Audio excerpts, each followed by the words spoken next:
আসসালামু আলাইকুম। স্বাগত জানাচ্ছি এইচএসসি কেমিস্ট্রিতে। আজকের ক্লাসে আমরা এইচএসসির ফার্স্ট পেপারের চতুর্থ অধ্যায়ের রাসায়নিক পরিবর্তনের খুব গুরুত্বপূর্ণ একটা টপিক নিয়ে খুব গুরুত্বপূর্ণ একটা পার্ট নিয়ে কথা বলবো। তো এখন আজকের যে পার্টটা নিয়ে কথা বলবো, এই পার্টটা মূলত বর্তমানে যারা এইচএসসি 26 অর্থাৎ যাদের সামনে টেস্ট পরীক্ষা এবং এইবার যারা ফার্স্ট ইয়ার অর্থাৎ যারা হচ্ছে এইচএসসি 27, তো তাদের জন্য যেরকম গুরুত্বপূর্ণ, যারা এসএসসি 26 তাদের জন্য অনেক বেশি গুরুত্বপূর্ণ। কেন সেটাতে আমি একটু যাচ্ছি। তো আজকে আমরা যে টপিকটা নিয়ে কথা বলবো, সেই টপিকটা যদি তুমি আগে দেখো তাহলে বুঝতে পারবা যে আসলে কেন আমি বলছি যে গুরুত্বপূর্ণ। দেখো, আজকে মূলত আমরা যে টপিকটা নিয়ে কথা বলবো সেটা হচ্ছে এই অধ্যায়ের রাসায়নিক পরিবর্তন অধ্যায়ের একেবারে লাস্টের অংশের একটা পার্ট, সেটা হচ্ছে থার্মোকেমিস্ট্রি। তো এখন কেন গুরুত্বপূর্ণ? কারণ এইবার যারা এইচএস 26 তার আগ পর্যন্ত 2020 সাল থেকে অর্থাৎ করোনার সময় থেকে এই অংশটা যে শর্ট সিলেবাস করা হয়েছিল সরকার থেকে, সেটাতে বাদ দেওয়া হয়েছিল। অর্থাৎ এই অংশটা থেকে এর আগে প্রশ্ন 2020 সালের পরে আর হয় নাই। তো যে কারণে এই অংশটা থেকে যদি প্রশ্ন আগে না হয়ে থাকে তাহলে এখন প্রশ্ন হওয়ার সম্ভাবনাটা অনেক বেশি, কারণ টিচাররা এতদিন এখান থেকে প্রশ্ন করতে পারে নাই, এখন যেহেতু সুযোগ পাইছে তাহলে প্রশ্ন করতেই পারে। তো সেই জন্য যারা এসএসসি 26 অর্থাৎ সামনে টেস্ট পরীক্ষা দিচ্ছ তারা অবশ্যই এই পার্টটায় একটু গুরুত্ব দিয়ে পড়বা, কারণ প্রশ্ন আসার পসিবিলিটি আছে। আর যারা এসএসসি 27 তারা যদি একটু পড়ে রাখো তাহলে দেখলে তো বুঝতে পারবা যে এবার কিরকম প্রশ্ন আসতেছে, তোমাদের কিরকম প্রশ্ন আসবে। তবে সবচেয়ে বড় কথা, এই পার্টটা থেকে এই অ্যাডমিশনে প্রশ্ন আসবেই, এটা নিশ্চিত ধরে রাখতে পারো। তো সব মিলায় অধ্যায়টা অধ্যায়ের এই পার্টটা আমাদের জন্য গুরুত্বপূর্ণ। তো চলো, এত কথা না বলে আমরা একটু শুরু করি। তো দেখো, এই টপিকটার নাম মূলত যদি আমরা একটু রসায়নের ভাষায় বলি, এটাকে বলা হয় থার্মোকেমিস্ট্রি। কি বলা হয়? থার্মোকেমিস্ট্রি। তো থার্মোকেমিস্ট্রিটা হচ্ছে, তোমরা ফিজিক্সে একটা অংশ পড়েছো থার্মোডাইনামিক্স অর্থাৎ তাপগতিবিদ্যা, ওই তাপগতিবিদ্যার একটা পার্ট হচ্ছে থার্মোকেমিস্ট্রি। তো আমরা যদি একটু থার্মোকেমিস্ট্রিটাকে সহজ বাংলা ভাষায় বলি, তাহলে এই থার্মোকেমিস্ট্রির বাংলা রূপ হচ্ছে তাপ রসায়ন। তাপ রসায়ন, তাপ রসায়ন অর্থাৎ থার্মোকেমিস্ট্রিকে বাংলা করলে যেটা দাঁড়াবে সেটা হচ্ছে তাপ রসায়ন। এখন তাপ রসায়নটা কি? রসায়নের তাপটা কি করে? দেখো, রসায়ন মূলত দুই ধরনের প্রক্রিয়া নিয়ে কন্ডাক্ট করে, একটা হচ্ছে ভৌত প্রক্রিয়া আর একটা হচ্ছে রাসায়নিক প্রক্রিয়া। তো আমরা রসায়নের যেই প্রক্রিয়া নিয়েই কথা বলি না কেন, ভৌত এবং রাসায়নিক যে কোনো পরিবর্তন বা যে কোনো প্রক্রিয়া নিয়ে কথা বলি না কেন, অবশ্যই সেখানে তাপের একটা চেঞ্জ হবে বা তাপীয় একটা পরিবর্তন হবে। আর এই তাপ রসায়ন বা থার্মোকেমিস্ট্রি হচ্ছে রসায়নের সেই অংশ যে অংশে কোনো পরিবর্তনের সাথে তাপের যে সম্পর্ক সেটা নিয়ে কথা বলা হয়। তো আমরা মূলত আজকে যেটা পড়বো সেটা হচ্ছে রসায়নের বিভিন্ন ভৌত এবং রাসায়নিক পরিবর্তনের সাথে তাপের কি সম্পর্ক বা কিরকম সম্পর্ক সেগুলি নিয়ে কথা বলবো। তো এখন আমরা যদি এই তাপীয় রসায়ন বা তাপ রসায়নটা বুঝতে চাই, তাহলে আমাদের কয়েকটা টার্ম একটু ভালো করে আগে একটু বুঝে আসতে হবে, তাহলে আমাদের জন্য আলোচনা করাটা খুব সহজ হবে। তো চলো একটু শুরু করি। তো দেখো, এই অধ্যায়টা যদি আমরা একটু ভালো করে বুঝতে চাই তাহলে আমাদের সর্বপ্রথম যে টার্মটা সম্পর্কে একটু আইডিয়া নিয়ে কাজ শুরু করতে হবে, সেই টার্মটা হচ্ছে, তোমরা অলরেডি শোনার কথা, তারপর আমি একটু লিখতেছি। দেখো, এনথালপি। এনথালপি। দেখো, এই এনথালপি এই শব্দটা এই অধ্যায়ের জন্য বা এই অংশের জন্য সবচেয়ে গুরুত্বপূর্ণ একটা ওয়ার্ড হচ্ছে এনথালপি। এখন এনথালপি এটাকে অনেক বেশি হেজার্ড করে, অনেক বেশি ঝামেলা করে তোমরা পড়ছো। তো আমি একবারে সহজ একটা কথায় এনথালপিটাকে তোমার বুঝাই দিচ্ছি। তো ধরো, একটা সিস্টেম, যে কোনো একটা সিস্টেম, তো এই সিস্টেমে রসায়নের ভাষায় সকল সিস্টেমে শক্তি থাকবে এবং সেটা তাপ আকারে থাকবে। তাহলে তাপ আকারে যদি কোনো একটা সিস্টেমের শক্তি থাকে, তাহলে এনথালপিটা হচ্ছে সেই জিনিস যেটা হচ্ছে কোনো একটা সিস্টেম স্থির তাপে বা স্থির তাপমাত্রা ও চাপে ওই সিস্টেমে যে পরিমাণ তাপ শক্তি স্টোর করা থাকবে বা তাপ শক্তি থাকবে, ওই সিস্টেমের তাপ শক্তির পরিমাণটাকেই আমরা বলবো হচ্ছে এনথালপি। তাহলে এনথালপিটা কি? এনথালপি হচ্ছে কোন একটা সিস্টেমের তাপ শক্তির পরিমাণ। একবারে সহজ বাংলা ভাষায় যদি বলি, কোন সিস্টেমে কোন সিস্টেমে কোন সিস্টেমে তাপের পরিমাণ তাহলে কোন সিস্টেমে তাপের যে পরিমাণ সেটাকে বলা হয় কি? এনথালপি। ওকে, আচ্ছা, এখন আসো এই এনথালপির সাথে আমাদের আরো একটা টার্ম সম্পর্কে একটু জেনে নিতে হবে। সেটা কি দেখো, এই এনথালপির পরে আমরা আরো একটা টার্ম সম্পর্কে একটু জানবো। সেটা কি দেখো, সেটা হচ্ছে এনথালপি চেঞ্জ। Enthalpy change. আচ্ছা, এখন কথা হচ্ছে এনথালপি চেঞ্জ জিনিসটা কি একটু বুঝি। দেখো, এনথালপি চেঞ্জটা একেবারে সহজ বাংলা ভাষায় যদি বলি, কোনো একটা ভৌত বা রাসায়নিক পরিবর্তনের ফলে কোনো একটা সিস্টেমে তাপের যে পরিবর্তন হয় বা তাপের যে পার্থক্য তৈরি হয়, এই পার্থক্যটাকে বলা হয় কি এনথালপি চেঞ্জ বা এনথালপির পরিবর্তন। তাহলে আমরা যদি এটাকে একটু সহজ ভাষায় লিখি, তাহলে কথাটা এরকম দাঁড়াবে, কোনো সিস্টেমে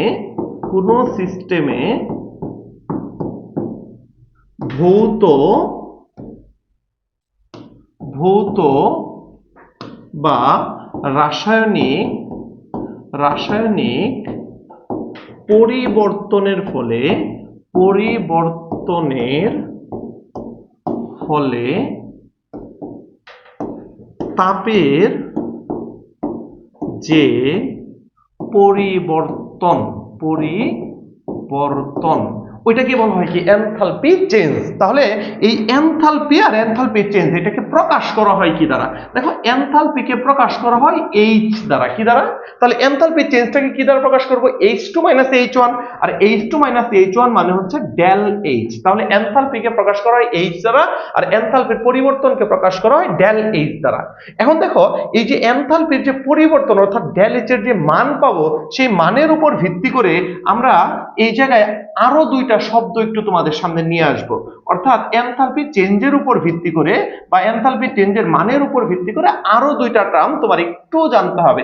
সেটা কি দেখো, আমি একটু তোমাকে বোঝানোর চেষ্টা করি। লক্ষ্য করো, এই এনথালপির মানের উপর ভিত্তি করে বা হচ্ছে আমার ডেল এইচ এর মানের উপর ভিত্তি করে আরো দুইটা শব্দ তোমার সামনে নিয়ে আসতেছি। একটা হচ্ছে এক্সোথার্মিক, আরেকটা হচ্ছে এন্ডোথার্মিক। আচ্ছা, এখন শুনবা একটু ভালো করে। এই এক্সোথার্মিক এবং এন্ডোথার্মিক এই দুইটা হচ্ছে দুইটা প্রসেস বা দুইটা প্রক্রিয়া বা হচ্ছে দুইটা প্রসেসই বলো, হ্যাঁ দুইটা প্রসেস। তো এখন কখন আমরা এনথালপি চেঞ্জটা এক্সোথার্মিক হবে আর কখন এনথালপি চেঞ্জটা এন্ডোথার্মিক হবে, দেখো সেটা ওই যে মানের উপর ডিপেন্ড করে। এই ডেল এইচ এর মানটা যদি হয় নেগেটিভ, তখন ওই প্রক্রিয়াটাকে আমরা বলবো এক্সোথার্মিক প্রসেস, বা যেটাকে বাংলায় বলা হয় তাপ উৎপাদি।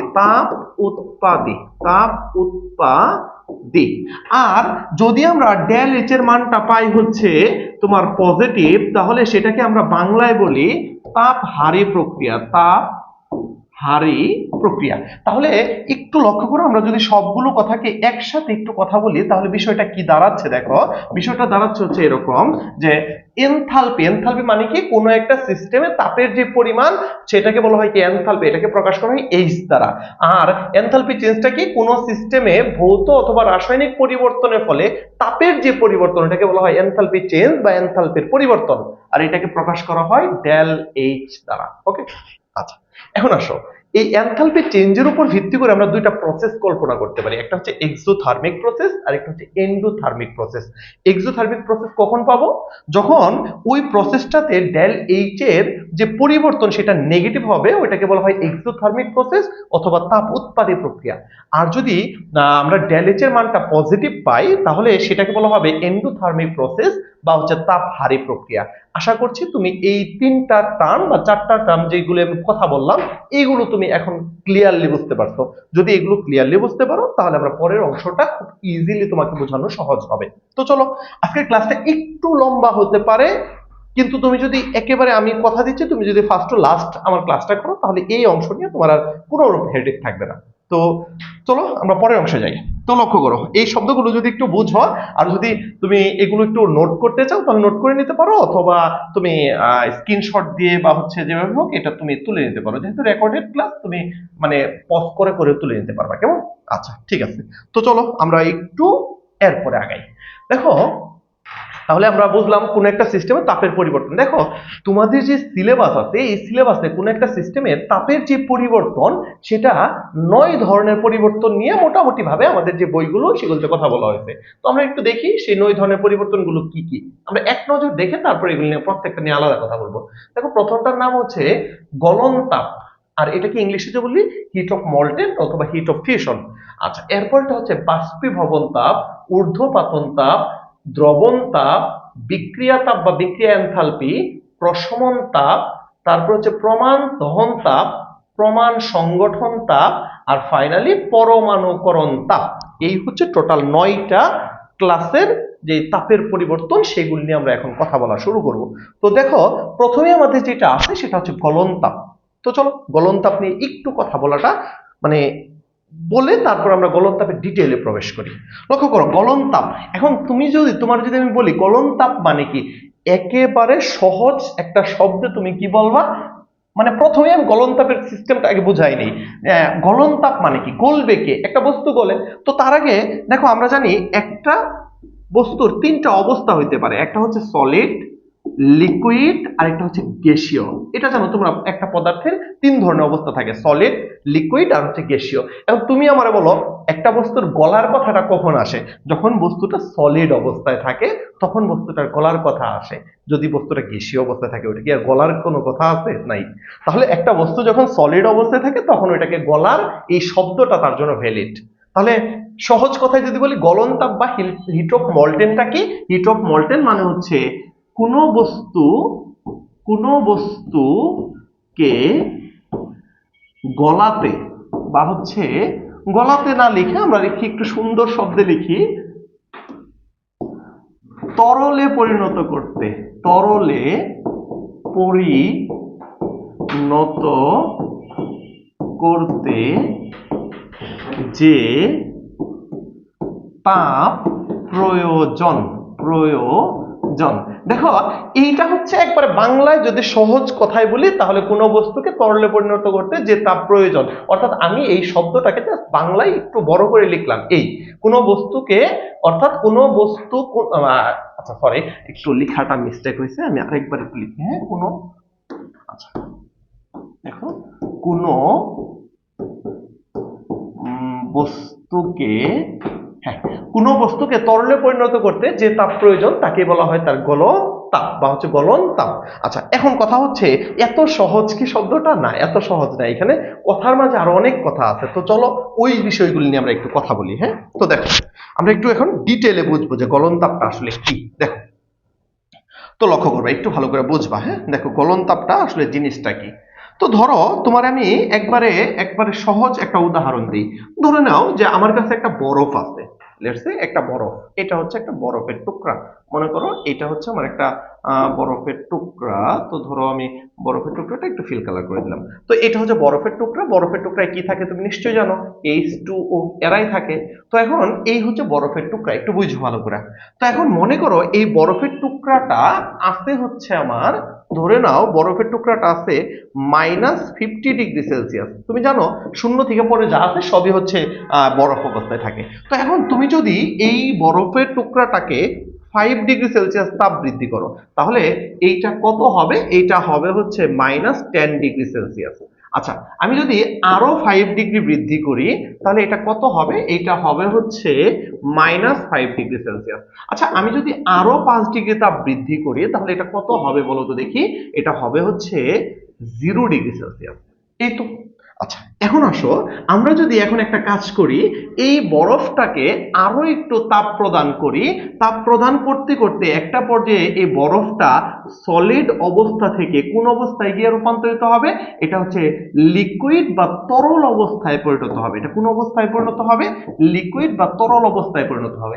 এখন দেখো এই যে এই সময়ে ধরো তাপের পরিবর্তন হয়েছে বা তাপের পরিমাণ লাগছে ΔH পরিমাণ, তাহলে বা হচ্ছে আর আচ্ছা ΔH না দিই, হ্যাঁ তাহলে তুমি ভাববা যে হচ্ছে এইটাই তাপ, না ΔH না দিয়ে আমি ধরলাম যে এই সময় আমার তাপ লাগছে x পরিমাণ। কত পরিমাণ? x পরিমাণ। তাহলে এখন প্রশ্ন হচ্ছে তোমার যদি আমি বলি এই বরফটাকে গলাইতে তোমার কতটুকু তাপ লাগছে বা এই বরফের গলন তাপটা কত, তাহলে একবারে ট্রেডিশনালি যদি তুমি হিসাব করো তুমি নিশ্চয়ই হিসাবটা এভাবে করবা যে এই যে 5 ডিগ্রি 5 ডিগ্রি +5 ডিগ্রি, +5 ডিগ্রি, হ্যাঁ, এখানে 5, এখানে 5, +5 ডিগ্রি, প্লাস হচ্ছে x। তাহলে তুমি যদি ট্রেডিশনালি হিসাব করো তাহলে তোমার মনে হবে যে এইটাই হচ্ছে এটার গলন তাপ। না, এইটা এটার গলন তাপ না। তাহলে গলন তাপ কোনটুকু? এইটা এটার গলন তাপ না। এটার গলন তাপ তাহলে কোনটুকু? এটার গলন তাপ হচ্ছে শুধু x। তার মানে কি? গলন তাপ হচ্ছে শুধু x। তাহলে আমি যে এই যে আগে গলানোর জন্য এতগুলো তাপ হিসাবে নিলাম, এরা কেউ গলন তাপের হিসাবে আসবে না। তাহলে এক্সটা কখন পাইছি দেখো তো? এক্সটা পাইছি 0 ডিগ্রির পরে যে তাপটুকু লাগছে গলাইতে, সেটাকে বলা হয়েছে গলন তাপ। এখন মনে আছে কিনা বরফের গলনাঙ্ক? গলনাঙ্ক হচ্ছে 0 ডিগ্রি সেলসিয়াস। তার মানে কি? তার মানেটা হচ্ছে কোনো বস্তুকে তার গলনাঙ্কে রেখে, কারণ তুমি জানো গলনাঙ্কে গেলেই কিন্তু বরফটা পানি হয়ে যায় না, বরফটা কিন্তু গলনাঙ্কেও বরফ আকারেই থাকে, অর্থাৎ 0 ডিগ্রিতেও সে বরফ আকারে থাকে। তাহলে কোনো বস্তুকে তার গলনাঙ্কে রেখে যে পরিমাণ তাপ প্রদান করলে বা তাপ দিলে ওই বস্তুটা তরলে পরিণত হয়ে শেষ হয়, অর্থাৎ বস্তুটা বরফ থেকে তরল হয়ে যাবে যে পরিমাণ তাপ শোষণ করে, ওই পরিমাণ তাপটাকে বলা হবে বরফের গলন তাপ। তাহলে বরফের গলন তাপটা কি? কোনো বরফকে 0 ডিগ্রিতে রেখে যে পরিমাণ তাপ দিলে বরফটা গলে একেবারে পানি হয়ে যাবে বা তরল হয়ে যাবে, ওই পরিমাণ তাপটাকে বলা হবে বরফের গলন তাপ। একটু লক্ষ্য করবা, যখন আমরা 0 ডিগ্রিতে পৌঁছানোর পর এই বরফটাকে আরো একটু তাপ দিতে থাকবো, তখন এটা গলতে থাকবে কিন্তু তাপমাত্রা বৃদ্ধি পাবে না। এটা তোমরা 9-10-এ পড়ে আসছো, এটাকে বলা হয় বরফ গলনের সুপ্ত তাপ। এক্স্যাক্টলি, এই যে এক্সটা হচ্ছে বরফ গলনের সুপ্ত তাপ। তাহলে আমরা বলতে পারি ওই বরফ গলনের যে সুপ্ত তাপটা তোমরা 9-10-এ পড়ে আসছিলে, ওইটাকে বলা হবে এখানে বরফের গলন তাপ। তাহলে গলন তাপের সংজ্ঞাটা কি দাঁড়াচ্ছে? সংজ্ঞাটা দাঁড়াচ্ছে কোনো বস্তুকে গলনাঙ্কে রেখে যে পরিমাণ তাপ দিলে বস্তুটা গলে তরলে পরিণত হয়, ওই তাপটাকে বলা হবে গলন তাপ। তো এখন কথা হচ্ছে, এই অবস্থায় তাপ দিলেও বস্তুর তাপমাত্রা বাড়ে না কেন? এটা একটু বুঝো।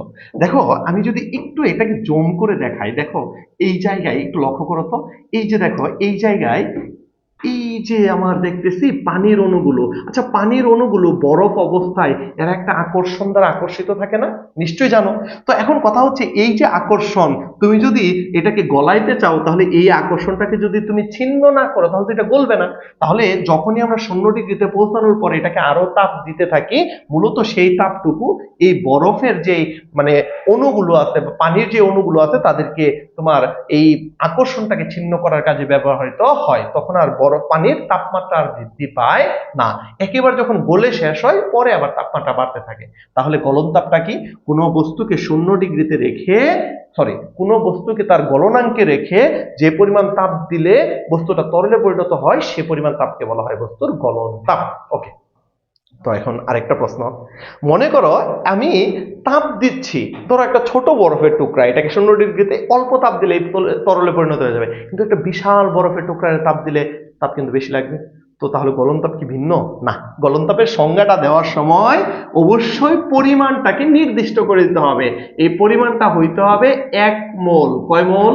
তাহলে 1 মোল পরিমাণ কোনো পদার্থকে তার গলনাঙ্কে রেখে যে পরিমাণ তাপ দিলে পদার্থটা তরলে পরিণত হয়, সেই পরিমাণ তাপকে বলা হবে তার গলন তাপ। তাহলে আমরা যদি একটু সংজ্ঞাটা ছোট করে লিখে দেই তাহলে সংজ্ঞাটা হবে এরকম: 1 মোল পরিমাণ কোনো পদার্থকে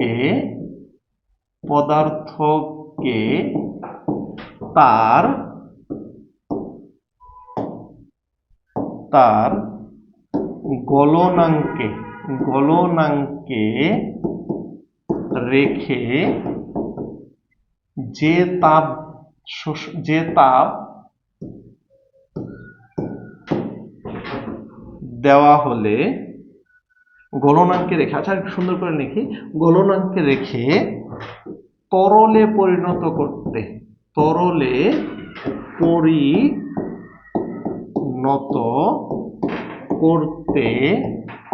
প্রয়োজনীয় তাপ। তাহলে যদি আমরা বলি যে গলন তাপটা কি, দেখো গলন তাপ, আচ্ছা দেখো গলন তাপ, হ্যাঁ একটু লিখে দিই, গলন তাপ। তাহলে গলন তাপটা কি? গলন তাপটা হচ্ছে কোনো বস্তুকে তার গলনাঙ্কে রেখে যে পরিমাণ তাপ দিলে তা তরলে পরিণত হয় সেই পরিমাণ তাপকে বলা হয় বস্তুর গলন তাপ। এবং বস্তুর পরিমাণটা হবে কত মোল? বস্তুর পরিমাণটা হবে 1 মোল পরিমাণ। কয় মোল পরিমাণ? তাহলে 1 মোল পরিমাণ কোনো পদার্থকে তার গলনাঙ্কে রেখে তাপ দিলে যে পরিমাণ তাপ দিলে বস্তুটা তরলে পরিণত হয় ওই পরিমাণ তাপকে বলবো আমরা কি তাপ? গলন তাপ। তো একটা উদাহরণ দিই, ধরো পানি। এই পানি 0°C তাপমাত্রায় কোনো বরফকে 0°C তাপমাত্রায় কোনো বরফকে যদি আমরা তরলে পরিণত করতে চাই তাহলে আমাদের মূলত যে পরিমাণ তাপ এখানে দিতে হয় তার মানটা হচ্ছে del H is equals to -6.0 kilojoule, অর্থাৎ 6.0 কিলোজুল তাপ শোষণ করে পানির 1 মোল বরফ থেকে কিসে পরিণত হয়? গ্যাসে পরিণত হয়। কত ডিগ্রি সেলসিয়াস তাপমাত্রায় এটা থাকবে বলতো?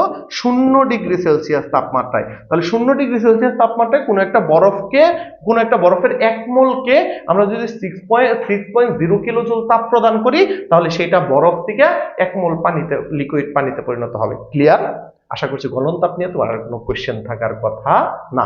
তো চলো তাহলে গলন তাপের দেখো আমরা সহজ সমান যেটা লিখছিলাম ওইটাকে একটু বড় করে লিখছি যে 1 মোল পরিমাণ কোনো পদার্থকে তার গলনাঙ্কে রেখে যে তাপ দিলে তা তরলে পরিণত হয় তাকে বলা হয় গলন তাপ। ওকে ফাইন, এখন বাদ দাও।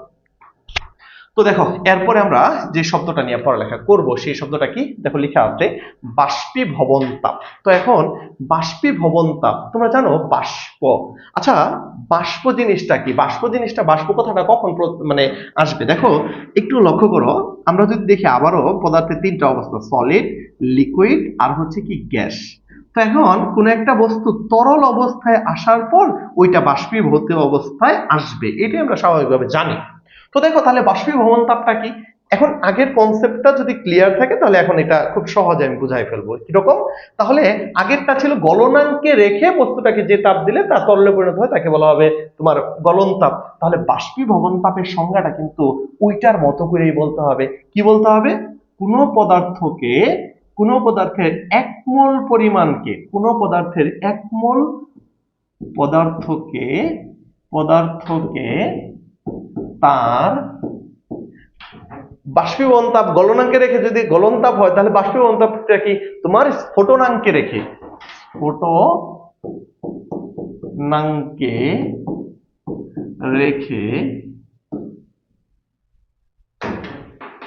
বাষ্পে পরিণত করতে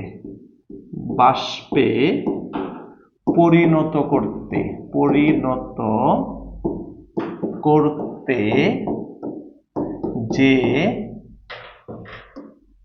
বাষ্পে পরিণত করতে যে পরিমাণ তাপের প্রয়োজন হয় তাহলে ওইটাকে আমরা কি বলবো? ওইটাকে আমরা বলবো হচ্ছে বাষ্পীভবন তাপ। কোন বস্তুর বাষ্পীভবন তাপটা কি? কোন বস্তুর বাষ্পীভবন তাপটা হচ্ছে 1 মোল পরিমাণ পদার্থকে তার স্ফুটনাঙ্কে রেখে বাষ্পে পরিণত করতে যে পরিমাণ তাপ প্রয়োজন। এখন এখানে একটা কথা হচ্ছে এইটার কন্ডিশনটা হচ্ছে 25°C তাপমাত্রায় থাকবে এবং যেহেতু বাষ্প তাই চাপের মানটাও ফিক্সড, অর্থাৎ সারাউন্ডিং চাপ থাকবে হচ্ছে 1 atm। তাহলে 25°C তাপমাত্রা ও 1 atm চাপে কোন পদার্থের 1 মোলকে তার স্ফুটনাঙ্কে রেখে যে তাপ প্রদান করলে তা বাষ্পে পরিণত হয় ওইটাকে বলা হয় তার বাষ্পীভবন তাপ। আশা করি বুঝছো। তো এখন এই বাষ্পীভবন অর্থাৎ স্ফুটনাঙ্কে রেখে তাপ দিলেও কিন্তু তাপমাত্রা বৃদ্ধি পাবে না। কেন পারবে না? কারণ তরল অবস্থায়ও তাদের মাঝে একটা আকর্ষণ থাকে, অর্থাৎ অণুগুলো যখন তরল অবস্থায় থাকে, হ্যাঁ ধরো যে হচ্ছে অণুগুলো কি অবস্থায় আছে? তরল অবস্থায়। তো অণুগুলো যদি তরল অবস্থায় থাকে তাহলেও কিন্তু অণুগুলোর মাঝে, আমি পানি দিয়ে বুঝাইতেছি, হ্যাঁ অণুগুলো একটু র্যান্ডমলিও যদি ঘোরাফেরা করে, মনে করো যে অণুগুলো যদি একটু র্যান্ডমলিও ঘোরাফেরা করে তাহলেও কিন্তু তাদের মাঝে কি থাকে? তোমার অবশ্যই একটা আকর্ষণ থাকে। এই যে অণুগুলোর মাঝে যে আকর্ষণ, এই আকর্ষণটাকে ছিন্ন করার ক্ষেত্রে তখন তাপটা কি হয়? ব্যবহৃত হয়। তখন ওই তাপটা আর বাড়ে না, অর্থাৎ বাষ্পে পরিণত হওয়ার আগ পর্যন্ত ওইটাই থাকে। আর এটাকে বলা হয় কি? বাষ্পীভবন তাপ। আর আমরা যদি একটু ওই পানিরই বাষ্পীভবন তাপটা নিয়ে উদাহরণ দেই তাহলে পানির বাষ্পীভবন তাপটা হবে এরকম। তোমার পানির বাষ্পীভবন তাপটা হবে আমরা যদি একটু উদাহরণ দিই, তাহলে উদাহরণটা হচ্ছে ধরো 0°C, না সরি, লিকুইড অবস্থায় পানি আছে, এটা হচ্ছে তোমার স্ফুটনাঙ্ক মানে কি 100°C তাপমাত্রায়। এটাকে যদি আমি গ্যাসে পরিণত করতে চাই, তাহলে আমার টোটাল তাপ যেটা শোষণ করবে সেটার মানটা হচ্ছে তোমার del H equals to plus 40.59 kilojoule. অর্থাৎ এতটুকু তাপ দিলে এই বাষ্প মানে এই পানিটা, তরল পানিটা বাষ্পে পরিণত হবে। অর্থাৎ আমরা বলতে পারি পানির বাষ্পীভবন তাপটা হচ্ছে এতটুকু। তার মানে 1 মোল পরিমাণ কোন একটা পানিকে যদি আমরা কত °C রেখে, 100°C তাপমাত্রায় রেখে এত কিলো জুল তাপ প্রদান করি, তাহলে ওই বস্তুটা কিসে পরিণত হবে? ওই বস্তুটা হচ্ছে বাষ্পে পরিণত হবে। আশা করি বুঝতে পেরেছো। Okay fine. তো এখন চলো আমরা এরপরে একটু আগাই। তাহলে আমরা হিট অফ ভ্যাপারাইজেশনও বুঝতে পারলাম, ইও বুঝতে পারলাম, তাই তো? তো এখন দেখো এই জায়গায় একটু আমি বলি, দেখো আমরা যদি এখানে যে উদাহরণটা দিয়েছিলাম, এই যে তোমার এটাকে তুমি চাইলে মানে যেহেতু গলনটাকে তুমি হিট অফ মল্টেন বলতে পারো, হিট অফ ফিউশন বলতে পারো, হ্যাঁ? তো যাই হোক, ওটা লেখার দরকার নাই। তাহলে হিট অফ ফিউশন যদি লিখো তাহলে FUS লিখতে পারো। আর যদি আমরা এইটাকে, হ্যাঁ, এই যে বাষ্পীভবন তাপ, এটাকে যদি আমরা লিখি তাহলে লিখতে পারি heat of vaporisation, VAP vaporisation, এভাবে লিখতে পারি। যাই হোক, না লিখলেও কোনো সমস্যা নেই। ক্লিয়ার?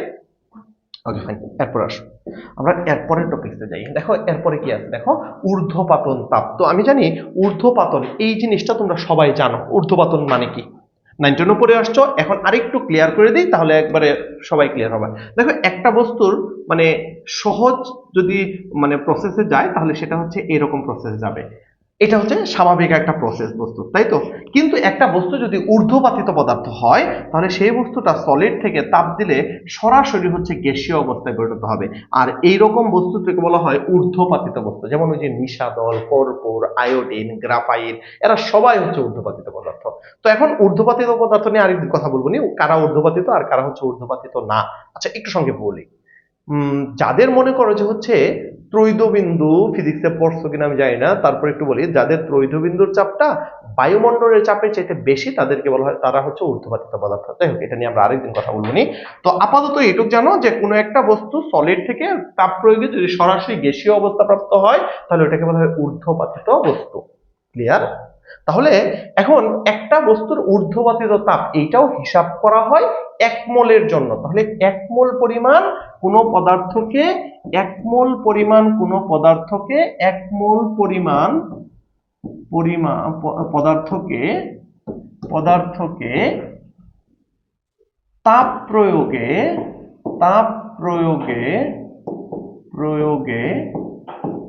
সরাসরি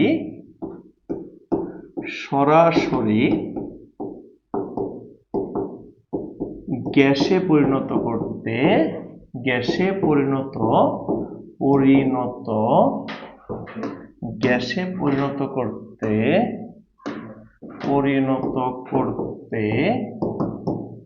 প্রয়োজনীয় তাপ।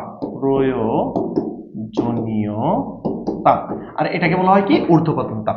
তো দেখো ঊর্ধ্বপাতন তাপের আমরা দুই একটা উদাহরণ একটু দেখি। দেখো ঊর্ধ্বপাতন তাপের মূলত মেইনলি উদাহরণগুলো কিরকম হতে পারে। ঊর্ধ্বপাতন তাপের ধরো আয়োডিন, এটা একটা ঊর্ধ্বপাতিত পদার্থ।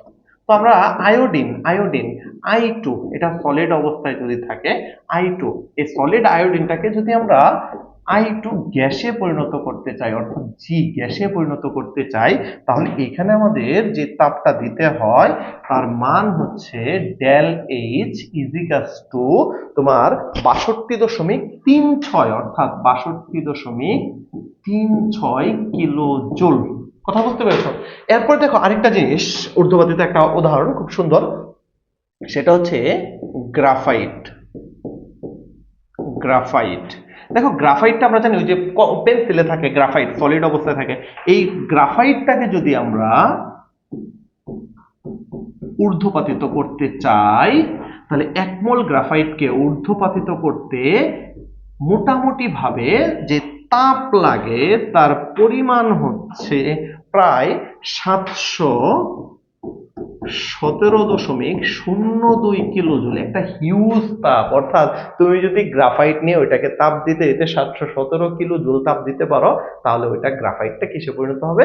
একেবারে সরাসরি গ্যাসে পরিণত হবে। ক্লিয়ার? তাহলে আমরা ঊর্ধ্বপাতিত তাপ কি, তারপর গলন তাপ কি, তারপর সবকিছু বুঝলাম। দেখো ঊর্ধ্বপাতিত তাপের ইংলিশটা হচ্ছে হিট অফ সাবলিমেশন, তাই এইটাকে আমরা লিখতেই পারি যে ডেল এইচ এস ইউবি, অর্থাৎ S U B, heat of sublimation. Clear? তাহলে আমরা এইটুকু আশা করি বুঝতে পারছি। তাহলে ঊর্ধ্বপাতন তাপ কি বুঝলাম, গলন তাপ কি বুঝলাম, আমরা বাষ্পীভবন তাপ কি বুঝলাম। এরপর দেখো আমাদের যে তাপটা নিয়ে আমরা একটু কথা বলবো, সেটা দেখো কি লেখা আছে। দেখো এরপর আমরা কথা বলবো দ্রবণ তাপ। খুবই খুবই খুবই ইন্টারেস্টিং একটা বিষয়। দেখো দ্রবণ তাপ জিনিসটা কি একটু বুঝি। হিট অফ সলিউশন, দেখো এইটা একটু বুঝো ভালো করে। একবারে তোমারে আমি একটা মানে সহজ উদাহরণ, যেটা আমরা সচরাচর ইউজ করি। দেখো মনে করো তুমি একটা পাত্রে পানি নিছো, পানি নিয়ে নিশ্চয়ই তোমরা চুন জিনিসটা চিনো, তাই না? চুন জিনিসটা চিনো তো, অবশ্যই চিনো। তো এখন চুন যদি আমরা পানিতে দিয়ে দেই, তাহলে চুনটা পানিতে দিলে কি হবে বলতো? ওই পানির বা হচ্ছে ওই পাত্রটা গরম হয়ে যাবে এবং ফুটতে শুরু করে অনেক সময়, তাই না? তাহলে লক্ষ্য করো, আমি যদি মানে কি বলি, আমি যদি মনে করো একটা পাত্র নিয়ে, পাত্রে যদি আমরা পানি দেই, হ্যাঁ, পাত্রে যদি আমরা পানি দেই এবং পানিতে যদি আমরা চুন দেই, হ্যাঁ, চুন দিই, তাহলে যেটা হয়, চুন দিলে পানিতে এইটা গরম হয়ে যায়, অর্থাৎ এইটা হচ্ছে তাপ বেরোতে থাকে, এরকম ভাবে তাপ বেরোতে থাকে, অর্থাৎ এইটা গরম হয়ে যায়, এখানে তাপ উৎপন্ন হয়। আর যদি আরেকটা প্রসেস চিন্তা করো, আমি যদি একটা পাত্রে পানি নিই, পানি নিয়ে এখানে যদি আমরা গ্লুকোজ দিই, কি দেই বলতো? গ্লুকোজ, গ্লুকোজ, হ্যাঁ, গ্লুকোজ, গ্লুকোজ। তাহলে দেখবা গ্লুকোজ দিলে এইটা না ঠান্ডা হয়ে যায়। এর মানে কি? সে হচ্ছে পরিবেশ থেকে তাপ কি করছে? শোষণ করছে। অর্থাৎ একটু লক্ষ্য করো ভালো করে, পানিতে যদি তুমি চুন দাও, তাহলে এটা পানিতে দ্রবীভূত হয়ে ওইটা তাপ উৎপন্ন করতেছে, আর যদি গ্লুকোজ দাও, তাহলে পানিতে দ্রবীভূত হওয়ার ফলে ওইটা তাপ হারাচ্ছে। রাইট?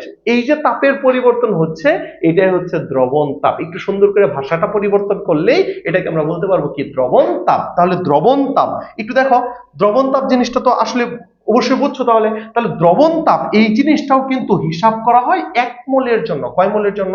তাহলে আমি একটু দ্রবণ তাপ নিয়ে একটু একটু করে কথা শুরু করি। তাহলে প্রথম কথা, দ্রবণ তাপ হিসাব করা হয় 1 মোল পদার্থের জন্য। তাহলে কয় মোল পদার্থের জন্য? 1 মোল পদার্থ। তাহলে 1 মোল পদার্থ, তাহলে 1 মোল পদার্থকে আমরা নিয়ে দ্রবণ তাপ হিসাব করবো। তাহলে কিভাবে করবো একটু চলো দেখাই। তো ধরো আমি যদি একটু লিখি, তাহলে দ্রবণ তাপটা 1 মোল পদার্থ নিয়ে হিসাব করবো। কিভাবে করবো একটু দেখো। ধরো আমি হচ্ছে একটা পাত্র নিলাম, ভালো করে বুঝবা কিন্তু, এটা খুব সুন্দর করে বুঝতে হবে। তো ধরো আমি একটা পাত্র নিলাম, এই পাত্রে করলাম কি, আমি ধরো যে হচ্ছে 50 ml পানি দিচ্ছি। কয় ml পানি দিচ্ছি? 50 ml পানি দিচ্ছি। এখন 50 ml পানি দিয়ে আমি মনে করি এখানে একটা লবণ নিলাম, 1 মোল লবণ, 1 মোল লবণ। তুমি যে কোনো পদার্থ নিতে পারো, হ্যাঁ, 1 মোল লবণ নিলাম। এখন 50 ml পানি দিছি, পানি দিয়ে ওখানে আমি 1 মোল পরিমাণ লবণ নিছি। তাহলে ভালো কথা, এখন আমি দেখলাম 1 মোল পরিমাণ লবণ নেওয়ার ফলে এই জায়গার তাপের একটা পরিবর্তন হইলো, অর্থাৎ এই জায়গায় তাপের একটা পরিবর্তন হইলো। সেই পরিবর্তনটা হচ্ছে x1। কতটুকু পরিবর্তন হয়েছে? x1। আমি কিন্তু পদার্থ 1 মোল নিছি, নিয়ে 50 ml পানি নিয়ে ঘুটা দিছি, অর্থাৎ এটাকে নাড়ানি দিয়ে নাড়া দিছি, ওখানে x1 পরিমাণ তাপের পরিবর্তন হয়েছে। এরপর করলাম কি, আমি আবার এখানে কিছু পরিমাণে পানি দিব, অর্থাৎ ধরো আরো 50 ml পানি দিলাম, পদার্থ কিন্তু 1 মোলই আছে। আবার যখন আমি একটু নাড়ানি দিয়ে নাড়া দিছি, তখন দেখলাম আরো একটু তাপের পরিবর্তন হয়েছে, এবং সেই তাপের পরিবর্তনটা হচ্ছে x2 পরিমাণ। কতটুকু? x2। এখন আমি করলাম কি, আবার এখানে আরো 50 ml পানি দিলাম, 50 ml পানি দিয়ে আমি আবারও একটু নাড়ানি দিয়ে নাড়া দিলাম। তো নাড়া দেওয়ার পর দেখলাম যে এখানে আবারও একটু তাপের পরিবর্তন হয়েছে, সেটা হচ্ছে x3 পরিমাণ। এরপরে আমি করলাম কি, এখানে আবার 50 ml পানি দিছি, দেওয়ার পর আমি হচ্ছে যতই নাড়াইতেছি, তাপের আর কোনো পরিবর্তন হচ্ছে না। তার মানেটা কি? তার মানে হচ্ছে এই জায়গায় অলরেডি আমি যা দ্রবণ নিয়েছিলাম সবটুকু 100% দ্রবীভূত হয়ে গেছে, এই জন্য আর তাপের পরিবর্তন হচ্ছে না। তার মানে এই অবস্থাগুলোতে দ্রব দ্রবীভূত হতেই ছিল, রাইট? হচ্ছিল। তাহলে যখন আমি এরপরে আরো পানি দিচ্ছি, আর দ্রবীভূত হচ্ছে না, তার মানে দ্রবীভূত হওয়া শেষ। তাহলে এখানকার কয় এমএল পানি লাগছে 1 মোলকে দ্রবীভূত করতে? ধরে নিলাম 50 এমএল, সরি 150 এমএল। এই পরিমাণ পানি দিয়ে আমি যখন এটাকে দ্রবীভূত করলাম তখন টোটাল যে তাপের পরিবর্তন পাইলাম, এই টোটাল তাপের পরিবর্তনটাকে যদি আমরা যোগ দেই তাহলে যেটা পাবো সেটাকে বলা হবে এই পদার্থের দ্রবণ তাপ। তাহলে দ্রবণ তাপের সংজ্ঞাটা কি দাঁড়ালো? 1 মোল পরিমাণ পদার্থকে পর্যাপ্ত পরিমাণ পানিতে নিয়ে দ্রবণ প্রস্তুত করার সময় যে তাপের পরিবর্তন হয় সেটা হচ্ছে দ্রবণ তাপ। তাহলে একটু যদি লিখে দেই কথাটা এরকম দাঁড়াবে, দেখো 1 মোল পরিমাণ পদার্থকে পর্যাপ্ত পানিতে নিয়ে, পর্যাপ্ত পানি মানে কি যতটুকু লাগে, যতক্ষণ পর্যন্ত না তাপের পরিবর্তন হয়, পরিবর্তন বন্ধ হয় ততক্ষণ পানি দিতে হবে। পর্যাপ্ত পরিমাণ, অনেকেই বলে যে এটা হচ্ছে 1 লিটার বা 2 লিটার বা 1 কেজি, এরকম কিছুই না, যে কোনো দ্রব্যের জন্য এক একটা এক এক রকম। পর্যাপ্ত পরিমাণ দ্রাবকে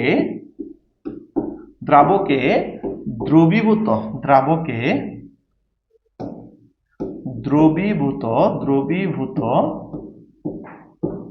করার সময়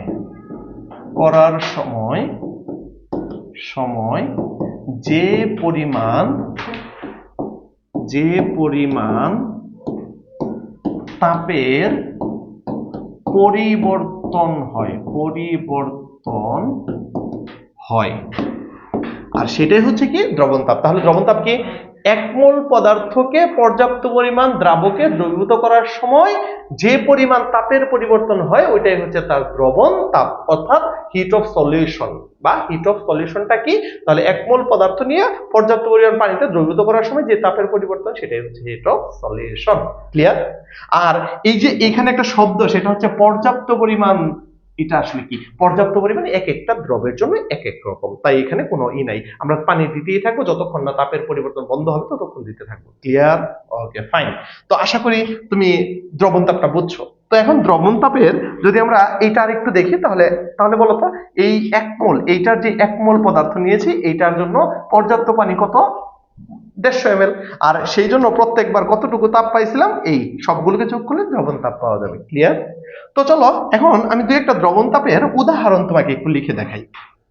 ধরো আমরা যদি KCl অর্থাৎ পটাশিয়াম ক্লোরাইড সলিড অবস্থায় থাকে, এটাকে যদি আমি পানিতে নিই অর্থাৎ একুয়াস মাধ্যমে, হ্যাঁ একুয়াসে নিই, তাহলে আচ্ছা এভাবে না লিখে আমি এভাবে লিখি তাহলে তোমার একটু বুঝতে সহজ হবে। এইটাকে যদি আমি পানিতে দেই, হ্যাঁ পানিতে দেই, একুয়াস পানিতে দেই, তাহলে এইটা হচ্ছে KCl সলিড অবস্থা থেকে পানিতে দ্রবীভূত হয়ে একবারে জলীয় অবস্থায় পরিণত হবে। আর এই সময় তাপের পরিবর্তনটা হচ্ছে ΔH প্লাস 18.61 কিলো জুল। আচ্ছা এরপরে দেখো, এরপর আমি আরো একটা উদাহরণ দিই। ধরো আমি নিলাম HCl, এই HCl, এখন HCl এটাকে যদি আমরা পানিতে দিই অর্থাৎ একুয়াস অবস্থায়, অর্থাৎ একুয়াস পানিতে দেই, তাহলে এইটাও হচ্ছে তোমার HCl, এইটা হচ্ছে পানিতে গিয়ে জলীয় দ্রবণে পরিণত হওয়ার সময় তাপের যে পরিবর্তন হবে সেটা হচ্ছে -17.96 কিলো জুল। আচ্ছা এরপর দেখো আমরা আরো দু একটা উদাহরণ দিই, কারণ এখানে উদাহরণগুলো খুব গুরুত্বপূর্ণ কিছু কথাবার্তা বলার জন্য। দেখো আমরা আরো একটা উদাহরণ দিতে পারি। ধরো আমি লিখলাম কপার সালফেট। তো এখন তুমি কি জানো কিনা কপার সালফেট এটা পাঁচন পানি যুক্ত হলে এটা তুতে বলে, 9 পড়ছো। তো এখন এই জায়গায় যদি আমরা কপার সালফেট এটাকে আমরা জলে দেই অর্থাৎ একুয়াস মাধ্যমে দেই, তাহলে এই কপার সালফেট প্রথমে যেটা করে সেটা হচ্ছে কপার সালফেট তার চারপাশে 5 অণু পানি হচ্ছে জমা করে, এটা বলা হয় হাইড্রেটেড অবস্থা। এটা কি বলা হয়? হাইড্রেটেড অবস্থা। এই হাইড্রেটেড অবস্থায় এটা দ্রবীভূত হয়, আর এই সময় তাপের যে পরিবর্তন হয় সেটার মান হচ্ছে তোমার ΔH -66.6 কিলো জুল। তাহলে একটু লক্ষ্য করো, আমরা যদি সবগুলোকে একসাথে দেখি তাহলে একটা জিনিস লক্ষ্য করছো কিনা, আগের গুলিতে কিন্তু আমি মাইনাস বা প্লাস দেই নাই। কারণটা কি? দেখো এখানে কোনোটাতে আমি মাইনাস প্লাস দেই নাই, দেখো একটু ভালো করে, এই যে এখানেও কিন্তু মাইনাস প্লাস কিছুই দেই নাই, আগের গুলিতে কোনোটাতে মাইনাস প্লাস দেই নাই। কারণটা হচ্ছে কি জানো? কারণটা হচ্ছে এই যে দেখো এই জায়গায় যে কয়েকটা আছে, অর্থাৎ এই যে এখানে, হ্যাঁ এই যে এখানে দেখো, এই যে এখানে যে কয়েকটা আছে, তো তুমি বলতে পারো হচ্ছে এই যে এই তিনটা, যে তিনটা একটু আগে আমরা পড়ছি, এই তিনটার সবগুলোই হচ্ছে ডেল এইচ এর মান অবশ্যই হবে হচ্ছে পজিটিভ। অর্থাৎ এই প্রক্রিয়াগুলো হচ্ছে তাপ হারি প্রক্রিয়া, তাপ হারি প্রক্রিয়া। ক্লিয়ার?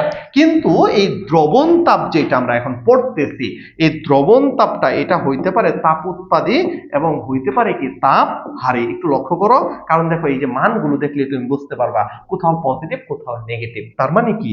তার মানে এই দ্রবণ তাপের ক্ষেত্রে তাপ উৎপাদী এবং তাপ হারি দুইটাই হইতে পারে। এখন প্রশ্ন তুমি নিশ্চয়ই করবা যে কখন এটা তাপ উৎপাদী কখন তাপ হারি। কোনো সমস্যা নেই, আমি লিখে দিতেছি। দেখো দেখো দ্রবণ তাপটা কখন তাপ উৎপাদী হয়, একটু তিনটা পয়েন্ট একটু মনে রাখবা। দেখো ভালো করে, প্রথম পয়েন্ট, দ্রব ও দ্রাবক কোনো বিক্রিয়া না করলে, দ্রব এবং দ্রাবক যদি কোনো বিক্রিয়া না করলে, দ্রব এবং দ্রাবক কোনো বিক্রিয়া না করলে ডেল এইচ হচ্ছে অলওয়েজ পজিটিভ। অর্থাৎ দ্রব এবং দ্রাবকের মাঝে যদি কোনো বিক্রিয়া না ঘটে, তাহলে দ্রব এবং দ্রাবকের মাঝে বিক্রিয়া না করলে শুধুমাত্র যদি দ্রবীভূত হয়, তাহলে ওইটার ডেল এইচ এর মান কত হবে? তোমার পজিটিভ, অর্থাৎ ধনাত্মক হবে। আর যদি ঘটনাটা এরকম হয়, হ্যাঁ, দ্রব ও দ্রাবক বিক্রিয়া করলে, ডেল এইচ হবে নেগেটিভ, অর্থাৎ তাপ উৎপাদী। আরেকটা হচ্ছে যদি এরকমটা হয়, ওই যে একটু আগে দেখলা দ্রব পানিতে হাইড্রেটেড হলে,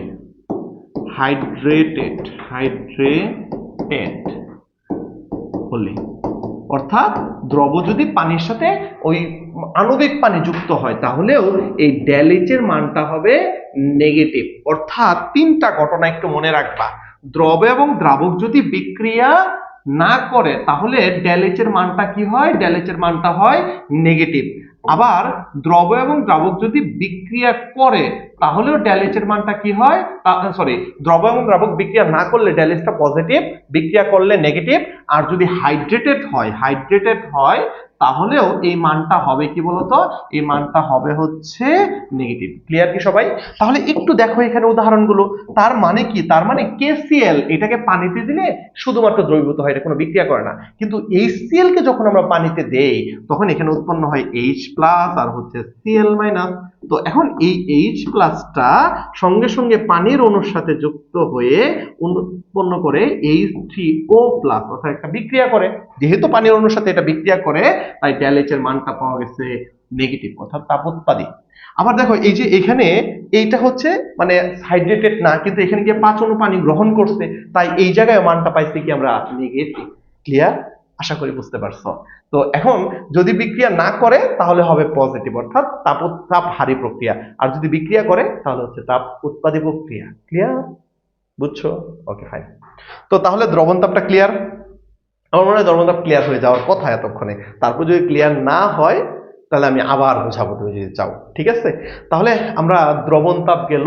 এখন আসো, তাহলে দ্রবণ তাপটা তাপ উৎপাদী হতে পারে, তাপ হারিও হতে পারে। তাহলে আমরা কি কি পড়লাম? এটা পড়লাম, এটা পড়লাম, এটা পড়লাম, আর এটা। এখন আসো আমরা যেটা পড়বো সেটা হচ্ছে বিক্রিয়া তাপ। কি পড়বো? তো চলো, বিক্রিয়া তাপ বা বিক্রিয়া এনথালপি, এইটা হচ্ছে খুব গুরুত্বপূর্ণ একটা অংশ। দেখো বিক্রিয়া তাপ বা বিক্রিয়া এনথালপি, দেখো আগে যে প্রক্রিয়াগুলো বললাম সেগুলো ভৌত প্রক্রিয়া হতে পারে অথবা ভৌত প্রক্রিয়া রাসায়নিক হতে পারে, কিন্তু বিক্রিয়া তাপ বা বিক্রিয়া এনথালপি এইটা অবশ্যই ভৌত প্রক্রিয়া না, এটা হচ্ছে রাসায়নিক প্রক্রিয়া। তাহলে বিক্রিয়া তাপটা কি? কোনো একটা রাসায়নিক বিক্রিয়া সংগঠিত হওয়ার ফলে যে পরিমাণ তাপ শক্তির বা তাপের পরিবর্তন হয়, সেই পরিমাণ তাপটাকে বলা হবে বিক্রিয়া তাপ বা বিক্রিয়া এনথালপি। তাহলে এখন প্রশ্ন হচ্ছে কোনো একটা রাসায়নিক বিক্রিয়া সংগঠিত হওয়ার ফলে, তাহলে একটু সংক্ষেপে লিখি তাহলে তুমি বুঝতে পারবে। এটা সংক্ষেপে আর এক কথা, হ্যাঁ, কোনো রাসায়নিক বিক্রিয়ায় রাসায়নিক বিক্রিয়া সংগঠিত হলে যে পরিমাণ তাপের পরিবর্তন হয়, পরিবর্তন হয়, ওইটাই হচ্ছে আমার বিক্রিয়া তাপ। এখন কথা হচ্ছে এখানে একটা কথা আছে ছোট্ট, সেটা কি জানো? আমরা সাধারণত আমাদের যে বইগুলো আছে এখানে বিক্রিয়া তাপটা হিসাব করা হয় নির্দিষ্ট তাপমাত্রা ও চাপে, অর্থাৎ স্থির চাপে। আরেকটা আছে স্থির আয়তনে বিক্রিয়া চাপ হিসাব করা যায়, কিন্তু আমরা এখানে পড়বো হচ্ছে স্থির চাপে, স্থির তাপমাত্রা ও চাপে। তাহলে স্থির তাপমাত্রা ও চাপে আমরা বিক্রিয়া তাপের সংজ্ঞাটা হবে এরকম যে কোনো রাসায়নিক বিক্রিয়া সংঘটিত হওয়ার ফলে যে পরিমাণ তাপের পরিবর্তন হয় ওইটাই হচ্ছে কি বিক্রিয়া তাপ। ওটা কোন অবস্থায় স্থির তাপমাত্রা ও চাপে। ক্লিয়ার? এখন এখানে কিন্তু আমি বলি নাই 1 মোল 2 মোল 3 মোল 4 মোল, না এরকম না, একবার টোটাল একটা বিক্রিয়া ঘটার ফলে যে তাপের পরিবর্তন হয় ওইটাকে বলা হবে বিক্রিয়া তাপ। যেমন উদাহরণ হিসেবে আমরা নিতে পারি কি, দেখো দু একটা উদাহরণ নিলে বুঝতে পারবা। তাহলে একটু দেখো বিক্রিয়া তাপ বা বিক্রিয়া এনথালপি, তো একটা উদাহরণ লিখি। ধরো আমি উদাহরণ হিসেবে লিখলাম, কি লেখা যায়, ধরো যে হচ্ছে লিখলাম PCl5, নিশ্চয়ই চিনো এটাকে না, PCl5। তো এখন ধরো PCl5 এটা গ্যাসীয় অবস্থায় যদি থাকে, হ্যাঁ গ্যাসীয় অবস্থায় আছে, ধরো যে হচ্ছে একটা PCl5 গ্যাসীয় অবস্থায় আছে। তো এখন এইটাকে যদি আমরা বিয়োজিত করি তাহলে উৎপন্ন হবে PCl3 গ্যাস প্লাস হচ্ছে Cl2 গ্যাস। এখন লক্ষ্য করবে একটু ভালো করে, এই যে বিক্রিয়াটা করলাম এই বিক্রিয়ার ফলে তাপের যে পরিবর্তন হবে সেটার মান হচ্ছে del H plus 52 kilojoule. তাহলে চিন্তা করছো প্লাস 52 কিলো জুল দিলে 1 মোল PCl5 বিয়োজিত হয়ে PCl3 আর Cl2 উৎপন্ন করে। আবার আরেকটা বিক্রিয়া লিখি, ধরো লিখলাম কি লেখা যায়, ধরো লিখলাম হচ্ছে সোডিয়াম বাইকার্বনেট NaHCO3। আচ্ছা, এখন এই সোডিয়াম বাইকার্বনেট এটা মনে করো যে সলিড অবস্থায় আছে। এখন সলিড সোডিয়াম বাইকার্বনেট এটাকে যদি আমরা ভেঙে ফেলি তাহলে এখান থেকে উৎপন্ন হবে সোডিয়াম কার্বনেট। কি উৎপন্ন হবে? সোডিয়াম কার্বনেট উৎপন্ন হবে। আর হচ্ছে উৎপন্ন হবে হচ্ছে তোমার সোডিয়াম কার্বনেট উৎপন্ন হবে, আর উৎপন্ন হবে হচ্ছে পানি H2O লিকুইড, হ্যাঁ, আর উৎপন্ন হবে হচ্ছে কার্বন ডাই অক্সাইড গ্যাস। ঠিক আছে, এখন দেখো এই যে বিক্রিয়াটা করলাম এই সময়ে কিন্তু কিছু পরিমাণ তাপ শক্তির পরিবর্তন হবে এবং সেটার মান হচ্ছে তোমার del H plus 91.6 kilojoule, 91.6 kilojoule. আচ্ছা একটু সুন্দর করে লিখি না, আচ্ছা একটু সুন্দর করে লিখি, দেখো এটা যদি আমরা একটু সুন্দর করে লিখি তাহলে ডেল H 91.6 কিলো জুল।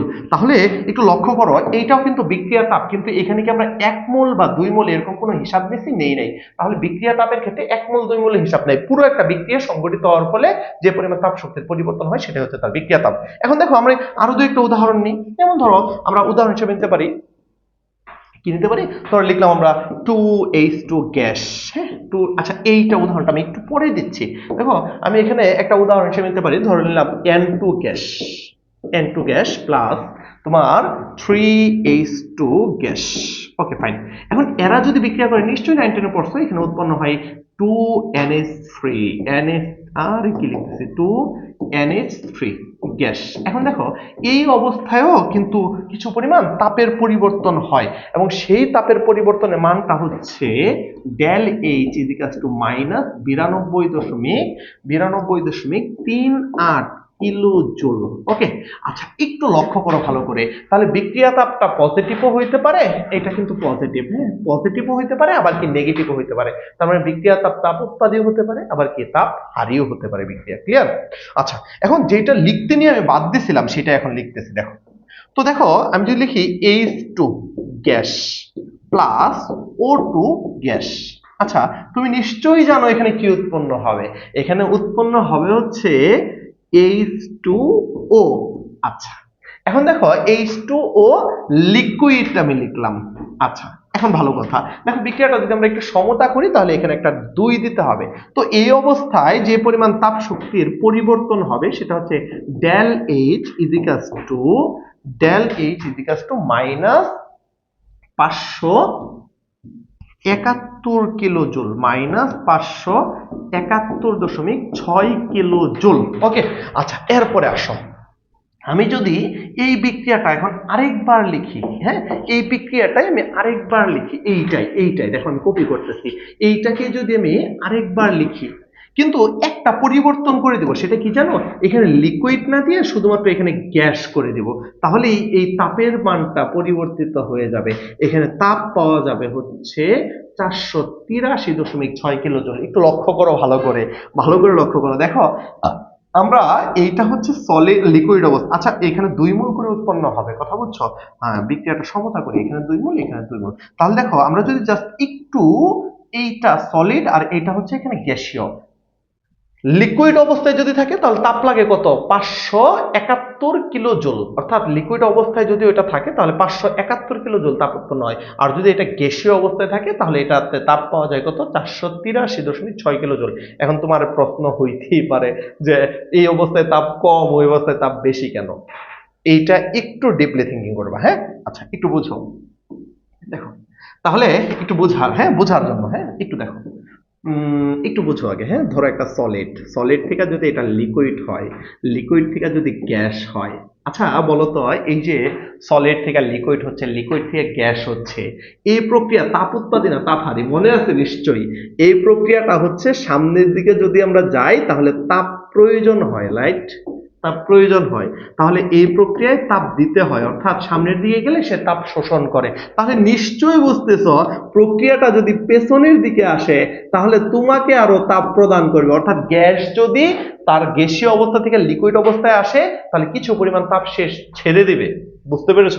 তাহলে এইখানে মনে করো লিকুইড অবস্থাতেই, মানে একটা একটা বস্তু যদি গ্যাসীয় অবস্থাতে মূলত এখানে উৎপন্ন হয়, এইটা গ্যাসীয় অবস্থাতে উৎপন্ন হয়, এবং গ্যাস থেকে এটা যখন লিকুইড ফর্মে যায়, অর্থাৎ গ্যাস থেকে যখন লিকুইড ফর্মে যায় তখন সে কিছু পরিমাণ তাপ ছেড়ে দেয়, আর সেই তাপটা এইটার সাথে যুক্ত হয়ে মোট তাপটা হয়ে দাঁড়ায় এত। ক্লিয়ার আশা করি? তার মানে কি, উৎপন্ন হয় গ্যাসীয় অবস্থায়, তারপর যদি এটা সলিড গ্যাস থেকে লিকুইডে যায় তাহলে কিছু পরিমাণ তাপ এখান থেকে আরো উৎপন্ন হয়। কেন? কারণ গ্যাস থেকে যখন বস্তুটা লিকুইডে যায় তখন কিছু পরিমাণ তাপ ছেড়ে দেয়, আর ওই তাপটা যোগ হয়ে মানটা হয়ে যায় কত, 571। তাহলে একটু খেয়াল রাখবা, গ্যাস হইলে 483 আর ওইটা যদি লিকুইড হয় তাহলে 571। ক্লিয়ার? আশা করি বুঝার কথা। এখন এটার একটা কারণ আছে, কারণ দেখো সলিড লিকুইড অবস্থায় অণুগুলো খুবই সুন্দরভাবে এভাবে সজ্জিত থাকে, তাই না? একটা র্যান্ডম সজ্জা হইলেও মোটামুটি সজ্জা, কিন্তু এই অবস্থায় অণুগুলোর মাঝে অনেক বেশি গতিশক্তি থাকে, অর্থাৎ এগুলো অনেক বেশি গতিশক্তি নিয়ে ঘুরতে থাকে, অনেক বেশি গতিশক্তি। এখন এই গতিশক্তিটা যখন আস্তে আস্তে শক্তিটা কমে একবারে তরল অবস্থায় আসে, তখন ওই যে গতিশক্তিটুকু ছিল ওইটা তাপ আকারে ছেড়ে দেয়, আর তাপ আকারে ছেড়ে দিলে ওইটা তখন তোমার তাপ শক্তি উৎপন্ন করে। তাহলে একটা বস্তু গ্যাসীয় অবস্থা থেকে যদি লিকুইড অবস্থায় যায় তাহলে কিছু পরিমাণ তাপ শক্তি সে ছেড়ে দেয়। তার মানে সামনের দিকের প্রক্রিয়াটা হচ্ছে তাপ হারি, আর পেছনের দিকে আসার প্রক্রিয়াটা তাপ উৎপাদী। মাথায় রাখবা কিন্তু। তাহলে সলিড থেকে লিকুইড, লিকুইড থেকে গ্যাস, এটা হচ্ছে তাপ হারি প্রক্রিয়া। আর গ্যাস থেকে লিকুইড, লিকুইড থেকে সলিড, এটা কিন্তু তাপ উৎপাদী প্রক্রিয়া। কারণ পেছনের দিকে আসলে যে তাপটুকু সে শোষণ করে সামনে গেছিল ওইটা আবার ছেড়ে দেয়। বুঝছো? আশা করি বোঝার কথা। তাহলে দেখো গ্যাসীয় অবস্থা থেকে এটা যখন লিকুইডে যায় তখন কিছু তাপ ছেড়ে দেয়, আর সেই তাপটা যোগ হয়ে এটার মান হয় 571। তো এখন আশা করি বোঝার কথা। তাহলে দেখো এই জায়গায় যে কয়েকটা আমি উদাহরণ লিখছি লক্ষ্য করে দেখো, তার মানে এই মানে বিক্রিয়া তাপ এটা হইতে পারে কি পজিটিভ, এটা হইতে পারে পজিটিভ, এটা হইতে পারে নেগেটিভ। ক্লিয়ার? তার মানে বিক্রিয়া তাপ উৎপাদী হইতে পারে, আবার কি তাপ হারিও হতে পারে। সবাই কি ক্লিয়ার? আশা করছি তুমি বুঝার কথা আর কি এখন। তাহলে এই হচ্ছে বিক্রিয়া তাপ। তাহলে একবারে সলিড বাংলা ভাষায় যদি বলি, কোন একটা বিক্রিয়া সংঘটিত হওয়ার ফলে যে পরিমাণ তাপ শক্তির উদ্ভব ঘটে অথবা শোষণ ঘটে সেই পরিমাণ তাপ শক্তিটাকে বলা হয় কি, বস্তুর বিক্রিয়া তাপ। বুঝছো? ওকে, ফাইন। তো চলো এরপরে আমরা একটু আগাই। হ্যাঁ, দেখো তাহলে বিক্রিয়া তাপটা যদি আমরা বুঝে থাকি তাহলে এরপরে আমরা যাব হচ্ছে কিসে যাব, দেখো এরপরে আমরা যাব হচ্ছে আচ্ছা একটু একটা উদাহরণ দাও তো, উদাহরণ বলো তো, যদি আমরা একটু উদাহরণ লিখি। ধরো x প্লাস ওয়াই এরা বিক্রিয়া করতেছে, বিক্রিয়া করে মনে করো যে উৎপন্ন হয়েছে, কি উৎপন্ন হয়েছে, ধরো যে হচ্ছে ডি উৎপন্ন হয়েছে। এখন বলতে পারো কই থেকে আসলো, আসলো যেখান থেকে আছে ওখানে। এখন এই জায়গায় যদি ডেল এইচ এর মানটা হয় নেগেটিভ, আর যদি মনে করো আমি লিখি এ প্লাস বি মিলে মনে করো উৎপন্ন হচ্ছে সি। এখন এই জায়গায় যদি ডেল এইচ এর মান হয় পজিটিভ, তাহলে আচ্ছা ওখানে এক্স লিখছি কেন? আচ্ছা এটা এক্স না, হ্যাঁ ধরো এখানে ডেল এস এর মানটা পজিটিভ, তো এখন বলো তো দেখি কোন বিক্রিয়া তাপ উৎপাদী আর কোন বিক্রিয়া তাপ হারি?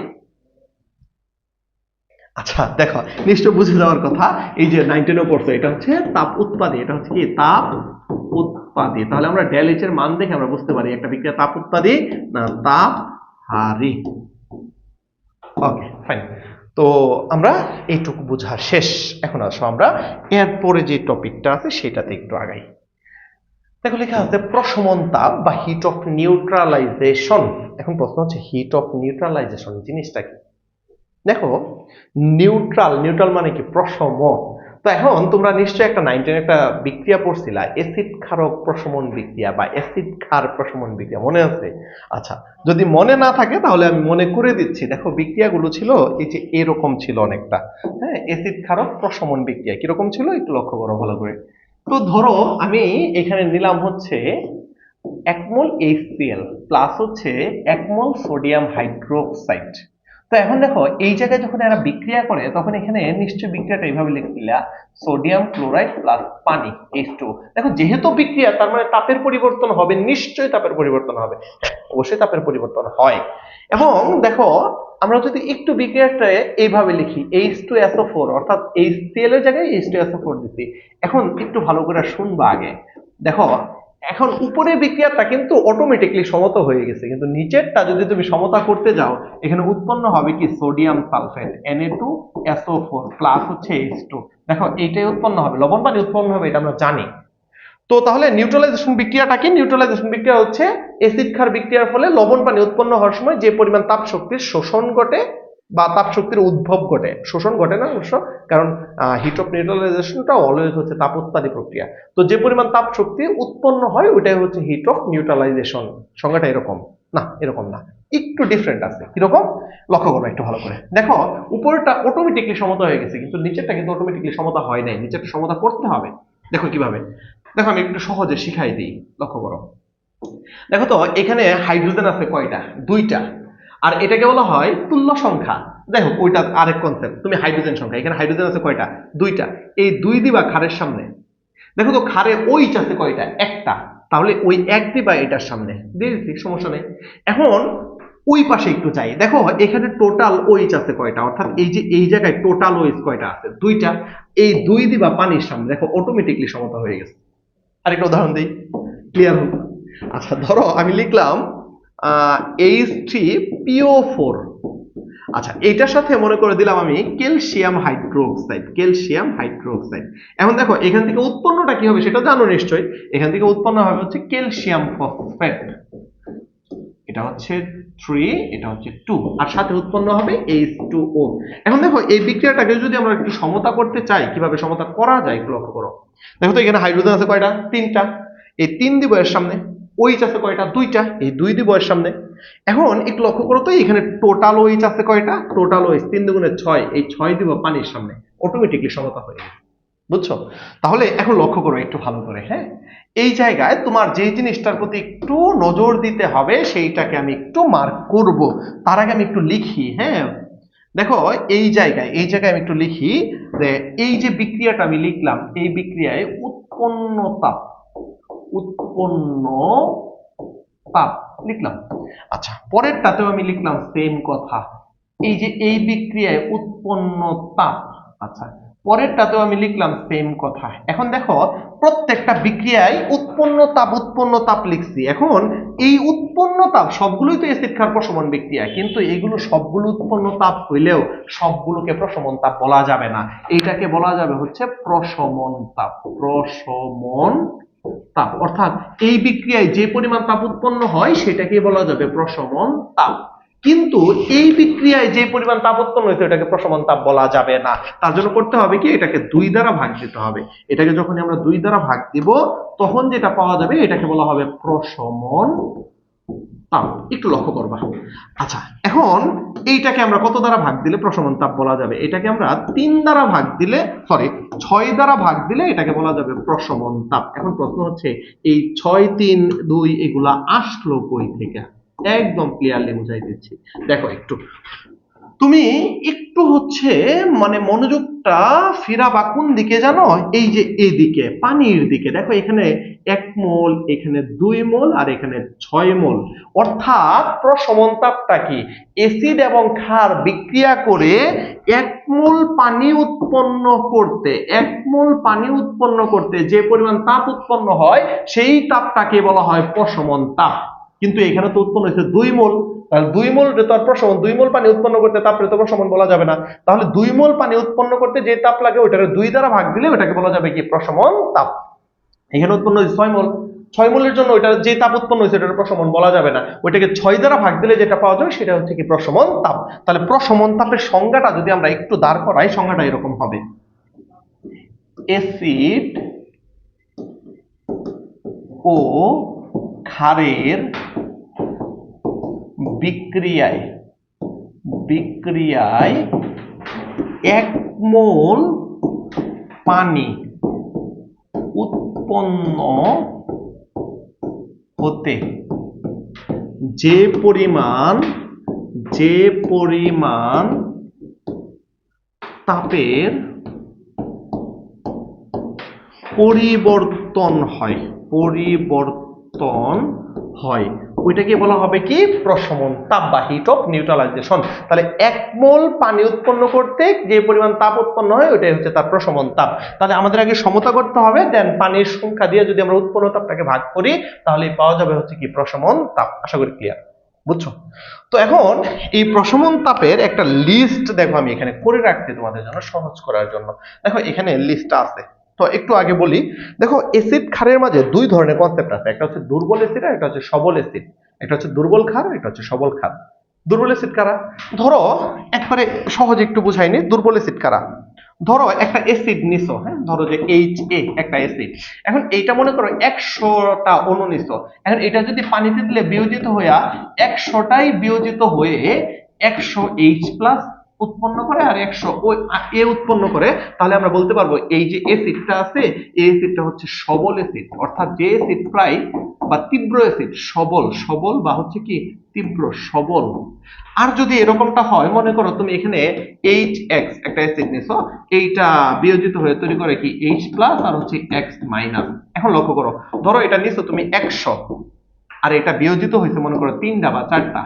এখন লক্ষ্য করো এই পাশেও আছে না, তাহলে এখানে একমুখী চিহ্ন দেওয়া যাবে না, এটা দিতে হবে উভমুখী চিহ্ন। তাহলে সবল অ্যাসিডের ক্ষেত্রে একমুখী দেয় আর দুর্বল অ্যাসিডের ক্ষেত্রে উভমুখী। তাহলে লক্ষ্য করো যা নিছিলা তা কিন্তু ভাঙে নাই, তাহলে এই অ্যাসিডটাকে বলা হবে দুর্বল অ্যাসিড। কি অ্যাসিড? তাহলে একই কথা ক্ষারের জন্য, যে সকল অ্যাসিড জলীয় মাধ্যমে প্রায় 100% বিয়োজিত হয় তাদেরকে বলা হয় সবল, আর যারা আংশিক বিয়োজিত হয় তাদেরকে বলা হয় দুর্বল। একই কথা ক্ষারের জন্য। ক্লিয়ার? তাহলে দেখো এই অ্যাসিড ক্ষারের যদি আমরা একটা লিস্ট এখানে আসতে একটু লক্ষ্য করবা। দেখো যদি একটা সবল অ্যাসিড তীব্র অ্যাসিড তীব্র ক্ষারের সাথে বিক্রিয়া করছে, দেখো লক্ষ্য করো এখানে তাপ পাওয়া গেছে কত? 57.34 কিলো জুল। সেম ঘটনা, তীব্র অ্যাসিড তীব্র ক্ষার 57.43 কিলো জুল। তীব্র অ্যাসিড তীব্র ক্ষার 57.44 কিলো জুল। তীব্র অ্যাসিড তীব্র ক্ষার 57.35 কিলো জুল। তীব্র অ্যাসিড তীব্র ক্ষার 58.03 কিলো জুল। একটু কি তোমার কোনো কিছু খটকা লাগতেছে? দেখো তো, তীব্র তীব্র তীব্র তীব্র যদি আমরা দেই তাহলে লক্ষ্য করো তো এই জায়গায় সবগুলো তাপই একবারে মোটামুটি কাছাকাছি তাপ পাওয়া যাইতেছে না? অর্থাৎ তীব্র অ্যাসিড তীব্র ক্ষার তুমি যাই নাও না কেন, তীব্র অ্যাসিড তীব্র হইলে সেই জায়গায় দেখো তাপের মানটা মোটামুটি ভাবে কনস্ট্যান্ট, তাই না? এবং সেটার মানটা 57 বা 58-57 একবারে কাছাকাছি এরকম একটা মান। তার মানেটা কি? মানেটা হচ্ছে আমরা যদি তীব্র তীব্র অর্থাৎ তীব্র প্লাস তীব্র, হ্যাঁ, নেই, তাহলে মোটামুটি ভাবে প্রশমন তাপের মানটা 57 এর দিকে আসতেছে, রাইট? এখন তুমি আমারে প্রশ্ন করতেই পারো যে এইটার কারণটা কি, এবং এটা কিন্তু 9-10-এ ছিল। ইন্টারে যদি 9-10 না পড়ে থাকো, ইন্টারে এটা খুব জনপ্রিয় একটা প্রশ্ন হইতে পারে এবং প্রশ্নটা হওয়ার পসিবিলিটি আছে, তো সেই জন্য আমি একটু পড়াই দিতেছি।